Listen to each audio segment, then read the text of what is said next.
G'day, The Other Side, your weekly summary of the best news and commentary without the woke, is taking a 2-week winter break. We're back with a brand new Season 2 for 2024 soon on Friday, July 19. Enjoy this clip from Season 1. The economy, this is what I don't think people on the left understand. The economy has a fixed amount of value in it at any given point in time, right? Because it has the potential to be big. Well, we can only produce so much. Right, so there it is. There's the pie, okay?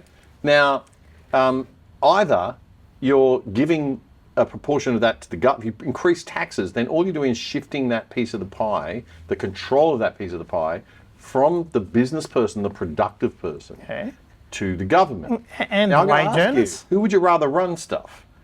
The person who actually has had to learn to build a business and learn to take risk and learn from trial and error and have, or some bureaucrat sitting in a government office. Well, I'd rather keep it with the person who knows how to create value. Well, sure, but it also stays with a family of 4 people who are all wage earners, because it's when I said 51,000, that's per person, no matter if you're a business person or a wage earner.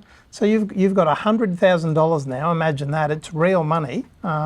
Under your control, if we could do this, if we could peel, government expenditure, down to just what is necessary, that's $100,000 this year, next year, the year after, where you can now start to say, well, what would I do with that? Would I spend some of it? Would I save some of it? Which is the purpose of money. If you did save it, you wouldn't want inflation diminishing, No, so you'd have a vested interest in the it. value of your pie. So you save it, and then you do things with it. Maybe you open up opportunity for yourself and you chase your own destiny. Maybe you create something that you can transfer to your children. In the process of doing that, you teach them, they learn from it. It's a far more responsible, far better outcome than effectively outsourcing responsibility, which is what we do. But the left would say you can't, people won't take responsibility, Scott. They'll spend that money on, trash television, trash movies and lolly. Well, hello. So this would bring me to you, Rob, I guess, and the idea of, that sense, that adulthood. Look, versus being a child, right? And taking that responsibility and I think the long-term view is if people don't ever suffer consequences, they don't grow up. And we've had a very luxury position. We have had a luxury position, and what I really want to push forward as I think my central message to viewers is, if you have means, whether it's intellectual, financial, even time, whatever way you can, we need people to be taking responsibility for younger people and showing them better ways, and trying to mentor and incentivize them into small business. I'm very passionate about small business because I know that from my personal story, when you work in a small business, you have lunch with the boss. He'll have a coffee and he'll tell you how it runs, and you have the ability to learn in a way that you don't working, in a large corporate. You're not face to face often with the guy who calls the shots, who's got access to the bank accounts, who runs the actual business. And so for my personal story is, for me, it was a way to learn undo the misinformation I learned at university and in school, and to work my way out of a fairly disadvantaged financially background and become a responsible person. And the middle class is often more moral because they're the ones face to face all the time with reciprocal cooperation.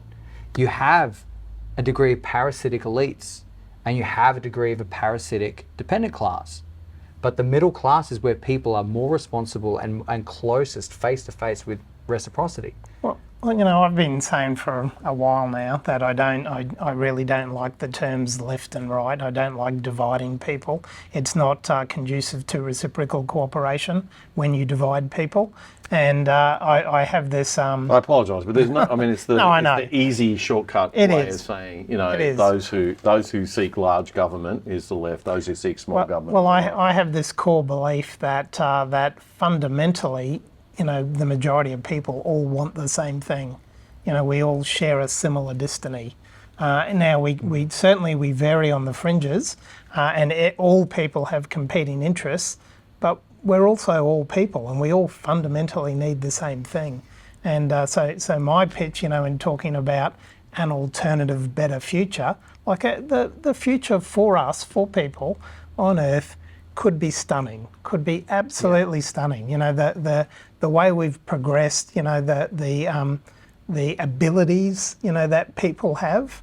There's almost anything imaginable we could take, provided that we understand that we have to make sacrifices, that, you know, we have to suffer through the journey to get there. But in doing so, there's meaning. You know, there's meaning in that journey. And learning. And if instead of outsourcing that destiny, you know, which again we capture the value of that in money, and if we kept that with individuals, so it's not about the money, it's about keeping that value that you can do something with in the future instead of outsourcing it. And if we did that and brought it in, who knows what we could achieve. Hope you enjoyed that clip. The other side, your weekly summary of the best news and commentary without the woke, is taking a 2-week winter break. We're back with a brand new season 2 for 2024 soon on Friday, July 19. To support us, please make sure you subscribe on YouTube right here and follow us on X at OthersideOz. That's AUS. It's totally free, but we could always do with your support. So if you'd like to make a donation, click the super thanks button on YouTube with the $ and the thanks on it right under the video frame below. And if you're watching on YouTube, you can check out the full episode that this clip came from right here.